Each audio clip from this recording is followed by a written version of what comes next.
I had always been somewhat wary of driving at night. The darkness had a way of making ordinary things seem eerie and unsettling, but on that particular night, my unease was about to intensify into something far more horrifying than I could ever have imagined. It was a moonless night, and I was driving along a desolate stretch of highway, far from any city or town. The only source of light was the feeble glow of my car's headlights, which seemed to be swallowed up by the impenetrable darkness just a few yards ahead. I had been on the road for hours, fatigue gnawing at me like a persistent shadow. I needed to find a place to rest, but there were no signs of civilization in sight. As I drove on, the eerie quiet of the night was shattered by a sudden clattering noise from the engine. My heart raced as I realized my car was starting to sputter. I couldn't afford to be stranded in this desolate place. With my pulse quickening, I scanned the surroundings for any sign of a gas station, rest area, or even a farmhouse. It was then that I noticed an old, weathered sign on the side of the road, barely visible in the dim light. Maplewood Inn, 2 miles ahead, the sign read, offering a glimmer of hope. I decided to take the risk and head in that direction, hoping to find some assistance. As I drove, the road became narrower and more twisted, and the forest closed in around me. The trees seemed to reach out with gnarled branches, casting grotesque shadows on the road. The anticipation of reaching the inn filled me with a strange mixture of relief and dread. What kind of place would Maplewood Inn be in the middle of nowhere on a night like this? My thoughts were interrupted when my headlights suddenly flickered and dimmed. I cursed under my breath and prayed the car would hold out just a little longer.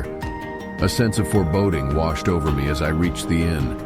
The building was ancient, a relic from a bygone era. Its exterior was coated in ivy, giving it an eerie, overgrown appearance. I parked the car in the empty lot and hesitated for a moment before stepping out into the cold night. The air was heavy with silence, and the only sound was the rustling of leaves in the wind. I approached the inn's front door, which was slightly ajar. The dim glow of a single flickering lantern could be seen through a dusty window. Hesitantly, I pushed the door open, causing a mournful creak that echoed through the silence. The interior was dimly lit with old, worn furniture covered in dusty cloths. The air inside was heavy with a strange, earthy scent that sent a shiver down my spine. "Hello?" I called out, but there was no response. The inn appeared to be deserted, and I wondered if it had been abandoned for years. My gut told me to leave, but desperation kept me rooted to the spot.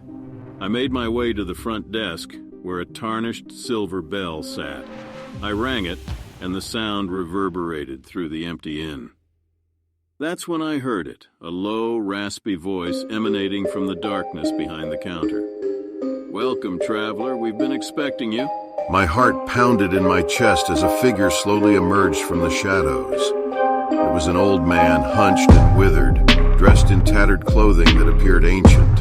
His eyes were milky white, clouded with cataracts, and he fixed them on me with an eerie intensity. "How did you know I was coming?" I stammered, my voice quivering. He smiled a toothless grin, sending a shiver down my spine. We always know when someone is on their way. Maplewood Inn has been here for a very long time, you see. I was too unnerved to respond, and the old man continued, "You must be tired, traveler. We have a room prepared just for you." I reluctantly followed him down a dimly lit hallway, the floorboards creaking with every step. The walls were adorned with faded ancient paintings that seemed to watch me as I passed. The old man led me to a room at the end of the corridor and opened the door, revealing a dimly lit, dusty chamber. "Rest here, traveler," he said with a strange finality in his tone. And I hesitantly entered the room. The door closed behind me with a heavy thud, leaving me in near darkness. I lay down on the creaking bed, my unease growing with every passing moment. What had I gotten myself into? The room seemed to close in on me, and the eerie silence was broken only by the faint whispering of the wind outside. As I lay there, my thoughts were interrupted by a strange sound coming from the corner of the room. I strained my eyes to see, and to my horror, I realized that the walls were covered in grotesque, crawling insects. They scurried and writhed, a nightmarish carpet of darkness. I leaped from the bed, my heart